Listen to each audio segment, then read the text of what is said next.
Que de todas maneras, yo no sé cuándo me lo debo saber. Digo, yo voy a llegar yo para que pueda hacer esto. A ver, si les pondré clases personales exactas,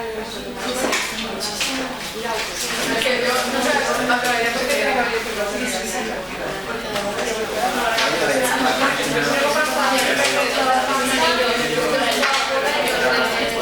Y los de Tony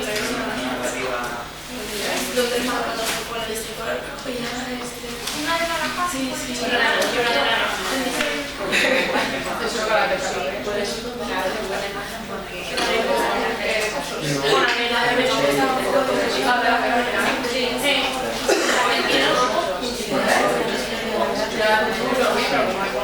Estoy por el estribillo de... No, pero es que ya está bien. ¿Qué estás pensando? Si salía de cerca.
¿Aquí usáis el OpenOffice?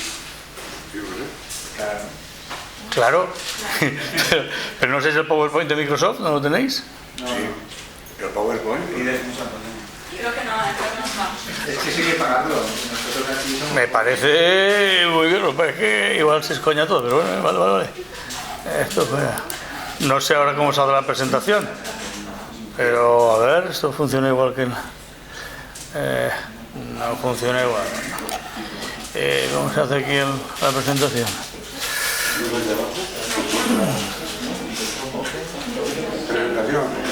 ¿Dónde? ¿A y B? ¿En ver? Además este es el LibreOffice, no es el LibreOffice, es el OpenOffice. la presentación. F5, sí, lo que viene, tío. Bueno, no sé si me toca bien y entonces, a ver, esto está grabando ya. No sé si está grabando.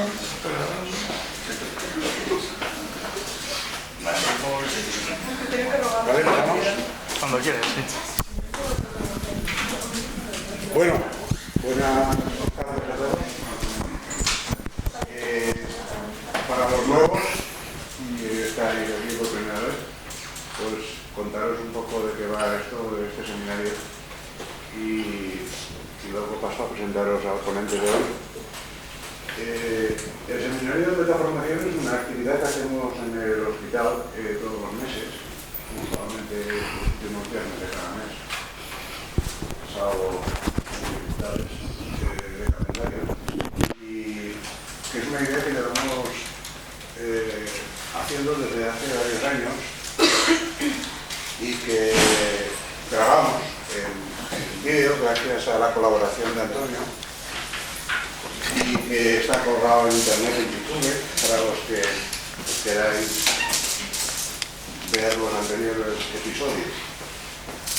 La idea del seminario de metaformación, como su nombre indica, es que podamos hablar de temas no académicos, es decir, que podamos hablar de temas relacionados con la cultura, con el cine, con alguna novela, que sea un poco el pretexto para hablar de cuestiones psicológicas, psiquiátricas o de interés para nosotros, ¿no? Es decir, esto es un seminario de formación de formadores, ¿no?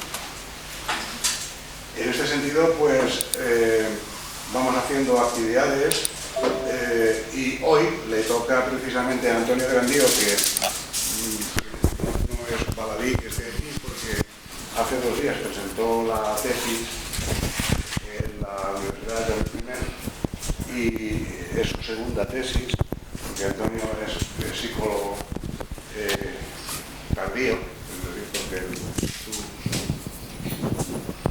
profesión troncal es la economía, es profesor de economía o de empresas o como Empresas, administración de empresas.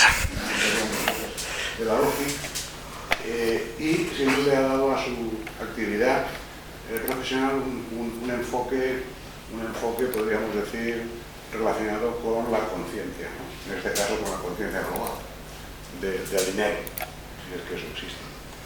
El asunto es que Antonio pues, es un hombre muy versátil, con muchos intereses en el mundo de la conciencia. En este sentido, pues hace 2 días presentó su tesis, precisamente una tesis que tiene que ver con este asunto de la dualidad, y entonces yo le pedí que hiciera de su tesis un pequeño resumen a lo que a nosotros nos puede interesar, que son las experiencias inusuales de conciencia y las experiencias de fusión, ¿no?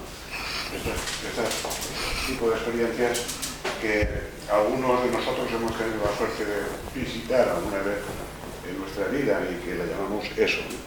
Otros pues no tienen esa suerte y viven, digamos, en el mundo de lo normal, ¿no? De la normalidad. Entonces yo creo que Antonio nos va a explicar mejor de qué va esto de las experiencias no duales. Muchas gracias por venir y enhorabuena por tu... Gracias por doble vertiente, por haberme invitado y por haberme la felicitación de psicología. Bien, como dice Paco, mi inquietud, yo estudié inicialmente económicas, cuando estaba a punto de acabarla me di cuenta que eso no me gustaba demasiado.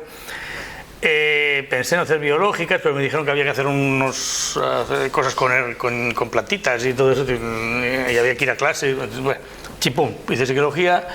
De hecho, la cogí toda y ya estaba haciendo la tesis, y entonces se fundó la UGI en el año 91, y claro, mi currículum era más de contabilidad y cosas de esas.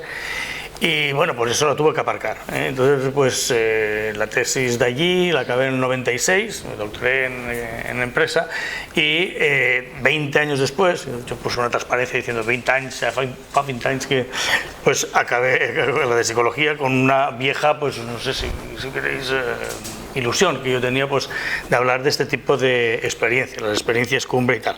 En la tesis se llamaba un continuo de conciencia, en el cual, bueno, pues las experiencias cumbre tenían un papel central, como ahora intentaré explicar. Por tanto, bueno, pues voy a intentar, he cogido las transparencias aquellas, he quitado, he puesto y tal, y creo que, bueno, pues a lo mejor saldrá algo de aquí interesante. Una de las tapas que estuvimos discutiendo inicialmente, Rosana y yo, para ponerla, pero al final nos dijimos, no pongamos estas tapas porque parece que nos choteemos, en el sentido doble de... Portadas. ¿Cómo? Portada, tapa. Ajá. Tapita. Era este dibujo que veis ahí. De hecho, lo que sí que se ha mantenido era la dedicatoria, que era a las cabras que están en el mundo sin ser del mundo, que en su solemne promesa dieron la espalda a la luz para que hubiese más luz en el mundo. La idea es que la mayoría hay inmensidad de alegorías en todas las sabidurías y en las Biblias y todo esto de por ahí, de que la mayoría de los seres humanos son como ovejas que necesitan pastor, veis ahí en el Evangelio hay muchos ejemplos de esto, pero que después hay unos pocos que empiezan como a crecer, a independizarse y a convertirse en cabritas. De hecho, pues en nuestro lenguaje coloquial solemos decir, a nadie nos gusta que nos consideren un borrego o una ovejita, o sea, de que hacemos lo mismo que hace todo el mundo, pero tampoco queremos excedernos demasiado y que nos digan que estamos como una cabra, ¿no? Por tanto, siempre optimizamos un poco este rol que desempeñamos diariamente entre ser ovejita o borrego y ser cabra. Pero lo cierto es que hay gente que está más cabra que otros, más de verdad, y que no todas las cabras están sujetas a una descripción patológica. sino que probablemente los grandes científicos, los grandes personas que han descollado en este mundo serían cabras, más bien, que han abandonado un poco pues, el rebaño y han llegado un poco a la cumbre de la montaña, por así decirlo, su símbolo iniciático, o podéis llamarlo como os dé la gana. Por tanto, esa parte de arriba pues, es un poco ese relámpago de inspiración que de pronto toca, ahí esa peliculita del robot que le pega no sé cuál era, pero le pega un rayito y de pronto el robot se vuelve humano, no me acuerdo cuál es, 124, no me acuerdo. Ese toque un poco, digamos, de inspiración es lo que nos hace cambiar, nos hace que la persona, que persona viene de máscara, pues tenga una especie de experiencia especial, que es de lo que vamos a hablar, y acceda pues a mundos hasta ahora velados a el tradicional o a la gente usualmente humana. Aquí tenéis, no voy a poner todas esas cosas, pero sí que lo que me interesa, la propuesta del modelo, es ver que la conciencia es el reverso de la necesidad. Ahora intentaremos explicar esto, y que esto nos lleva, cuando se trasciende ciertas necesidades, a esta famosa experiencia cumbre, que es lo que vincula, describiremos, no sé cuántos de vosotros conocéis los modelos evolutivos, por ejemplo de Wilber, que hablan de un primer grado y un segundo grado, que marca una crisis, digamos, en el ser humano que, desde mi punto de vista, está marcada por esta experiencia cumbre. Bien, aquí os he puesto algunos fundamentos un poco de lo que es la psicología humanista y la transpersonal. Tradicionalmente en psicología podríamos decir que hay 4 fuerzas en liza, de las cuales pues quizás solo las 2 primeras están de lleno en el mundo académico.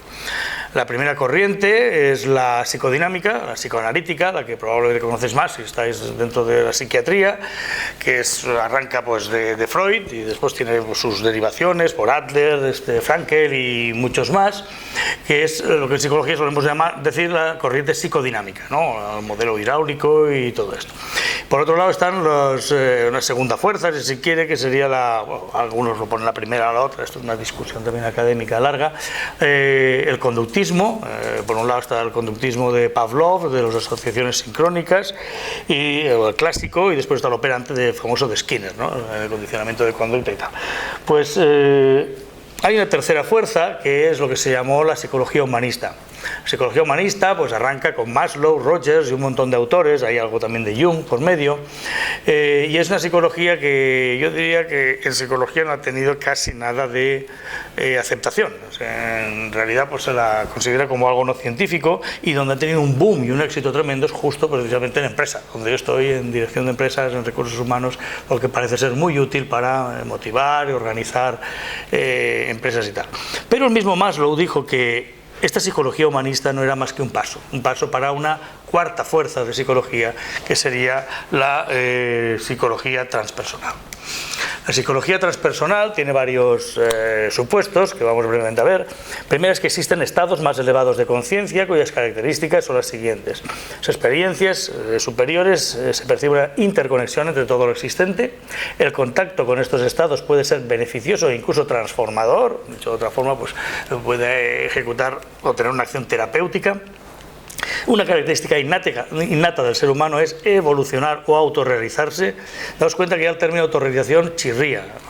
Maslow se le asocia este nombre, pero Maslow lo rechazó de plano, dándose cuenta que no estaba describiendo realmente la verdad.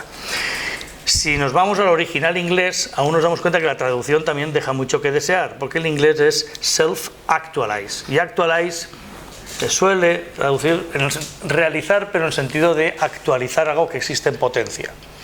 Si sembramos una lenteja y la regamos y le damos calorcito y tal, saldrá no sé cómo se llama la planta de la lenteja, pero saldrá la planta. Entonces se supone que esa lenteja te la puedes o comer o la puedes sembrar y puede salir el arbolito de la lenteja. Pues diríamos que la lenteja se ha actualizado su potencialidad en su plena expresión, vamos a llamarlo así. Pues en este sentido es un poco lo de la autorrealización, y no pues como que hay un ego que se autorrealiza, que bueno, ya veremos hoy porque no quiero enrollarme por ahí. La meta principal clínica de la psicología humanista y transpersonal es ayudar a la evolución a otros y a la consecución de esta actualización. Las experiencias y emociones negativas, además, pueden estimular un proceso de de actualización. Entonces, hay unas cuantas características que podrían ser interesantes de la psicología transpersonal. Aquí lo que vamos a intentar es ver cómo podríamos unir la psicología normal y corriente, léase la cognitivo-conductual, que estamos habituados todos a ver, con esta psicología transpersonal. Y yo propongo a la experiencia cumbre como el eje o bisagra que articularía, lo sabía, el Office. Bueno, ahí lo que debería haber es 4 cuadrantes enfocados desde el punto de vista de Ken Wilber. Ken Wilber indica que las 4 dimensiones básicas de cualquier tipo de motivación o de conciencia pueden enmarcarse en un cuadrante, en 4 cuadrantes que tenéis ahí. El interior y el exterior, por un lado, es una dimensión, y por otro lado el objetivo y el subjetivo. En el cuadrante superior, a ver si hay algo aquí que pues, utilizaremos que nos sirve de algo, el subjetivo individual. Ahí tendríamos pues, los niveles internos de motivación humana. Cuando hablamos de los colectivos, ahí tendríamos cuestiones que tienen que ver con la psicología social. Esto pues, ahí no es lo que estoy intentando explicar la anterior, pero lo colectivo sería aquello relacionado con la moral, la ética, las normas que tienen unos colectivos y cómo construyen estos colectivos la realidad. En psicología, esto haría referencia a psicología social, donde está Rosana y donde yo hice el doctorado, un poco de psicología social y de organizaciones, estaríamos aquí, y quizá los de las organizaciones estarían aquí, ¿no? Por otro lado, aquí, el lado objetivo, estaría la conciencia vista desde el punto de vista individual, pero objetivo. Ahí tendríamos, si queremos, la psicología conductista, tendríamos la ciencia normal en general, la ciencia objetiva, y un sujeto, un objeto, una variable independiente, una variable independiente. Y finalmente, como objetivo y colectivo, pues tendríamos las relaciones interobjetivas. Lo de antes no he podido enseñarlo, pero en realidad yo he hecho una transformación ahí metiendo una cosa de orden que ya saldrá por ahí. Este es el modelo de Wilber, que no vamos a ver, simplemente ahí están los cuadrantes, pero él plantea, y esto es muy importante, relacionado con Maslow, que hay como 2 grados. 2 grados de necesidades o de niveles de conciencia que son muy muy distintos. Uno son las necesidades de su supervivencia, que llegan solo hasta un cierto nivel, y que a partir de ahí hay otro nivel que es holista e integra los inferiores, que él llama el second tier o tier, según cómo se pronuncia, el segundo grado, donde hay una perspectiva sistémica de no diferenciación y no separación entre partes, y que se percibe la realidad como una totalidad, ¿no? Bien, pues este second tier es lo que vamos a intentar nosotros unir con lo primero vía la experiencia cumbre. Los colorines, por si no lo sabéis,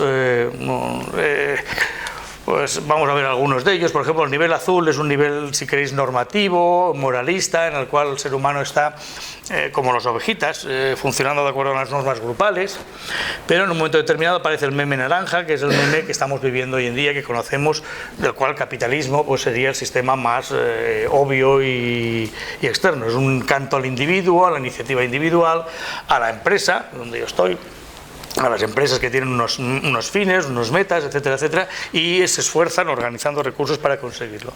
Pero después de este nivel, pues aparece el nivel verde, que sería, pues, si queréis, el nivel de los Greenpeace, por eso es verdecito. La gente que cree pues, en que todos somos iguales, que en este mundo, pues, paz, amor, hermano, sin Canal Plus en el salón, etcétera, etcétera, pero hay una especie de hermandad que nos une a todos y viva esa diversidad, que somos todos distintos pero a la vez somos uno. Pero ya pasando del verde ya pasamos a un segundo nivel, el segundo grado, perdón. El segundo grado ya es el nivel amarillo, que es el nivel, si queremos, sistémico, y entonces lo vemos todo ya como una holarquía, una cosa unida, una cosa, me refiero a una representación de todo que está unido, ninguna parte está diferenciada de lo otro, y a la vez también tenemos capacidad de colocarnos en cualquiera de estos niveles inferiores. Hay más, pero no vamos a ir por ahí. Los modelos, estos que había de Wilber, mira, aquí se ha salido bien, era el nivel de conciencia que tiene que ver con lo individual, lo interior, lo subjetivo, lo relaciona con alguna de las dimensiones básicas que podemos encontrar en la humanidad, que mueven la humanidad. Probablemente cuando estudiábamos el bachiller recordamos que Platón hablaba de 3 dimensiones arquetípicas que movían todo. Uno era la belleza, otra era la bondad y otra era la bondad y belleza. Y esas 3 dimensiones era lo que realmente motivaba al alma humana y al ser humano, etcétera, etcétera. Wilber parte de eso y parte diciendo las 3 dimensiones básicas y axiomáticas de todo el universo, en cuanto a lo humano se refiere, son la ciencia, el arte y la ética, la moral. Hay alguien que dice, bueno, si juntas las 3 tenemos el espíritu y tal, pero eso no nos interesa demasiado a nosotros. Sin embargo, yo creo que hay cosas más profundas, y los que asististeis al seminario que hicimos Paco y yo la otra vez, pues hoy en día diríamos que eso son religiones, pero quizá antiguamente esa diferenciación entre ciencia, sabiduría y religión no estaba tan diferenciado. Hablan de una Trinidad. Esa Trinidad la conocemos aquí en nuestra civilización como el Padre, el Hijo y el Espíritu Santo, pero si nos vamos al hinduismo encontraríamos una cosa idéntica, que es Shiva, Vishnu y Brahma. En Egipto encontraríamos Osiris, Horus y Isis, y en el taoísmo encontraríamos el Yang, el Yin, y el Tao, que es el intermedio. Y yo añadí también que hoy en día, pues en la óptica sabemos que hay 3 colores básicos. Está el rojo, el azul y el amarillo o verde, depende si hacemos sustantivo o todo esto. En psicología de la motivación también tenemos, esto lo vimos también, bueno, los que estuvisteis aquí lo expresé ya la otra vez, hay también una especie de tríada cuando hablamos de la motivación humana. Los que explicamos recursos humanos solemos decir que hay como 3 motivaciones básicas humanas que han sido corroboradas por un montón de investigaciones empíricas, que cada uno ha llamado de una forma u otra, pero quizá podríamos resumirlo en poder, afiliación y logro. El crecimiento, relación y existencia son muy parecidas, y también, si queremos, podríamos ver como 3 tendencias dentro del psicoanálisis. El mismo Freud, que postuló inicialmente un Eros, más tarde postuló un Tánatos, el instinto de muerte, y también el superyo, que podría asimilarse un poco pues a la moral o a la forma de relacionarnos que tenemos todos. De hecho, también después de Freud pues salieron corrientes dentro del psicoanálisis que tendieron más hacia aquí, hacia la búsqueda de sentido, como Frankl, o hacia el poder, como fue Adler. Por tanto, estas 3 dimensiones creo que están presentes en toda la psicología existente. Claro, la pregunta del millón es, ¿cómo casas tú esas dimensiones antiguas de la psicología transpersonal con estas que estoy proponiendo yo? Pues afortunadamente han salido unas orientaciones, sobre todo en ciencias naturales, física, química, biología, incluso dentro de las matemáticas, neurociencia, etcétera, etcétera, que podríamos llamar, así se les ha llamado, las ciencias del espejo. Es la ciencia de la complejidad, la ciencia de matemática del caos, la matemática fractal, de Mandelbrot y de la curva de Peano y cosas de estas, la sincronicidad, es tanto de Jung como de Wolfgang Pauli, sabéis que era un premio Nobel de química, el holomovimiento de David Bohm, un físico discípulo de Einstein, las estructuras disipativas de otro premio Nobel de química de final abierto de Prigogine, la teoría holográfica de Karl Pribram, los campos morfogenéticos de Sheldrake y la coevolución de Hansch. Eso han sacado muchos libros, por ejemplo este libro es de David Pitt, un físico, junto con Briggs, y son espejo del universo, ciencias del espejo. Básicamente, ¿qué están diciendo todas en el fondo? Pues que el mundo que estamos viendo puede no ser más que un reflejo de otro mundo. Ese otro mundo podría ser llamado un orden implícito, podría ser llamado un campo morfogenético, puede ser un holograma, pero lo cierto es que, lo que están postulando es que cuanto vemos o las dimensiones que estamos acostumbrados a ver no son más que ese reflejo, el reflejo de esos mundos superiores. Y podemos ver, siguiendo un poco de analogías, por ejemplo, la caverna de Platón, aunque sea de luz y sombras, en el fondo también está hablando de una especie pues, como de reflejo, serían las sombras. El mito de Narciso también podríamos hacer una relectura o una reinterpretación del mito de Narciso. Sabéis que en el DSM-5 lo han eliminado ya como trastorno, pero hasta ahora se suponía que el narcisismo es que es un ego muy grande, y que, etcétera, etcétera. Pero puede ser visto simplemente como el alma que está mirándose en el agua y poco a poco pues cómo viene a la encarnación, a la manifestación, se identifica con la forma y cae, ¿no? Cae como un acto normal, digamos, de búsqueda de experiencia, etcétera, etcétera. Se refleja en el lago, ¿no? Alicia en el País de las Maravillas, y tenemos también libros que imparto yo, que son las imágenes de Morgan, también de organizaciones que tienen que ver con eso. Por tanto, propongo que estas tres dimensiones son las que se reflejan en las dimensiones básicas. Y tenemos lo de los rayos, y esto sería la reflexión triádica que expliqué aquí brevemente otra vez. Esas tres dimensiones de voluntad, amor e inteligencia podían reflejarse realmente en lo que conocemos los tres niveles cognitivos que estamos acostumbrados a conocer en el ser humano. Todos hablamos de que el ser humano tiene un nivel conductual, un nivel emocional y un nivel cognitivo. Probablemente, a lo mejor, por ejemplo, la cosa emocional, a ver si pasamos a lo de emoción, aquí mejor, la cosa emocional del ser humano podría ser el reflejo de esta dimensión de amor, pero es un reflejo distorsionado, porque esa emoción evidentemente es una emoción condicionada, apegada, sujeta a todo aquello que sería, si queremos, los aspectos chungos del amor. El cuerpo físico podría ser el reflejo también de una voluntad, y el pensamiento normal, con el cognitivismo, lo cognitivo, etcétera, etcétera, podría ser el reflejo de la inteligencia, el reflejo inferior, pero evidentemente el pensamiento es limitado, etcétera, etcétera. Por tanto, si un ser humano está compuesto de lo físico, lo fisiológico, las emociones y los pensamientos, si entiende que a lo mejor puede ser el reflejo de eso otro, la pregunta del millón es: si eso existe, ¿cómo narices, cómo puedo yo contactar con esto superior? La respuesta sería: si es intencionalmente, probablemente entraríamos en campos como la meditación, todo esto que hoy en día está teniendo un boom, que ahora repasándolo para la tesis me he quedado impresionadísimo, del mindfulness. O si fuera como un impulso que viene desde arriba, podría ser llamada como experiencia cumbre. Luego, la experiencia cumbre podría ser definida como un contacto no voluntario, o sea, más bien espontáneo, sin haberlo buscado, y además no puede ser entrenada esa cuestión por medio de ningún tipo de disciplina, con el campo superior, con estas tres dimensiones, con alguna de esas tres dimensiones superiores. Según como sea, qué cantidad y calidad tengamos de contacto con estos mundos superiores, la experiencia pues será más, no sé, más impactante, o será pues más birria, o lo que queramos, ¿no?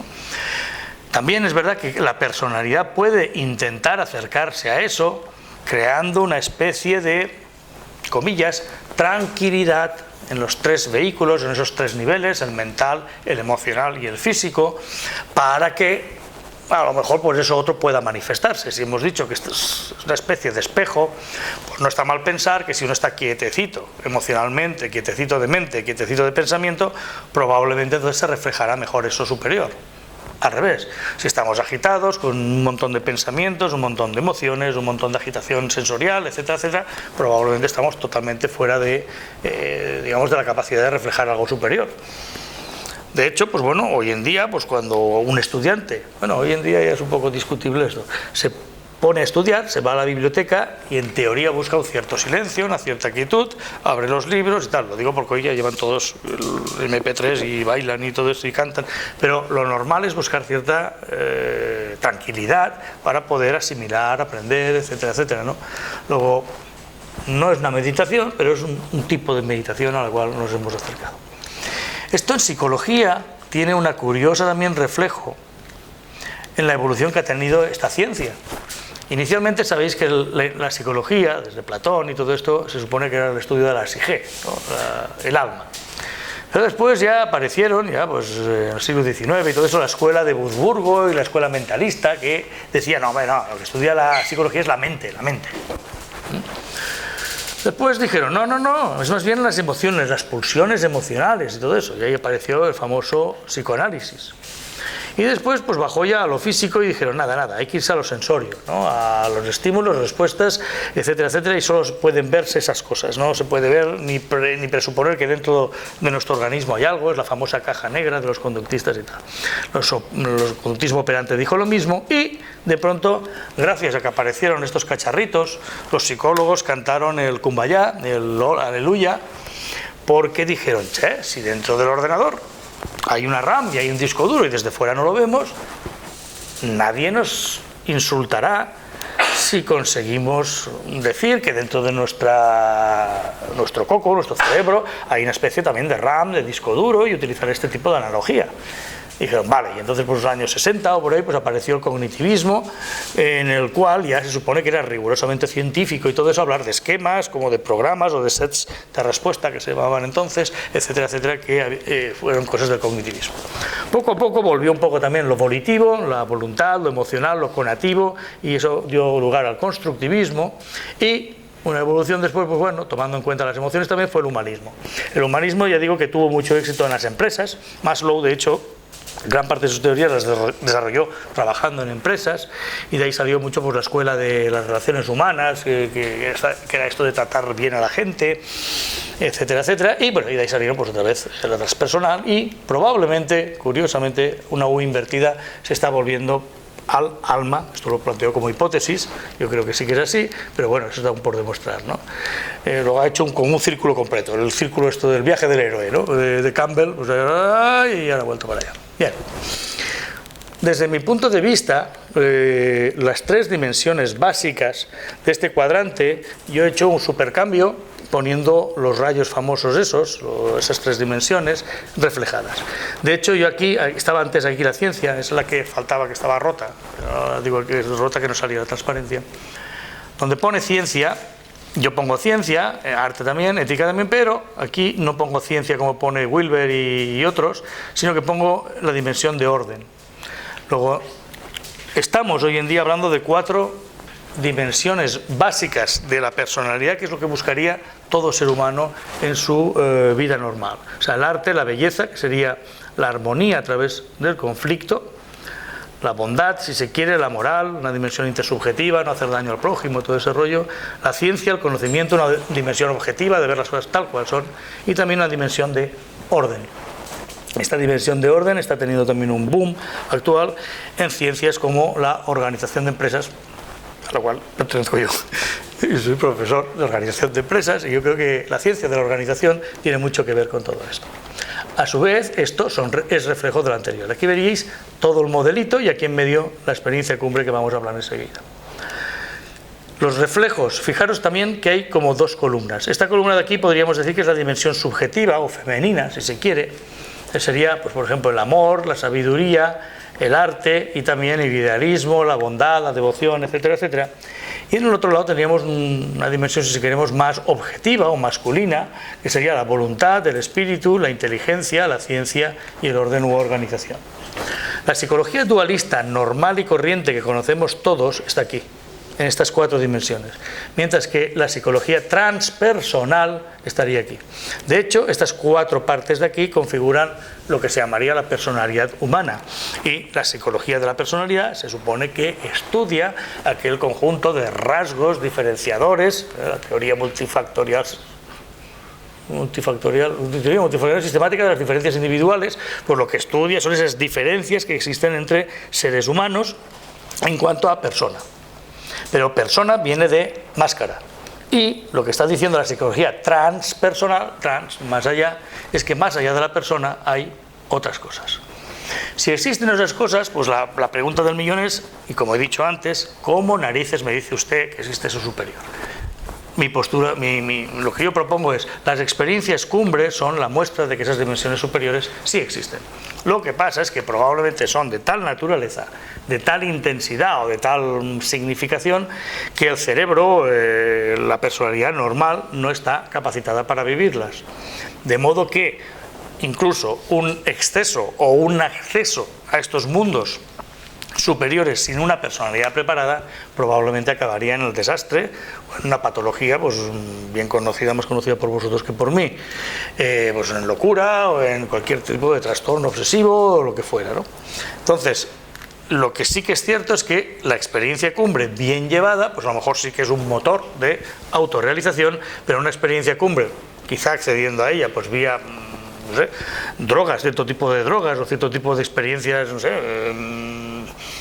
respiración, esto que está muy de moda también, la respiración holotrópica y cosas de esas, pues a lo mejor te la estás jugando a acceder a esos niveles de forma extraña. Bien, no, voy a ir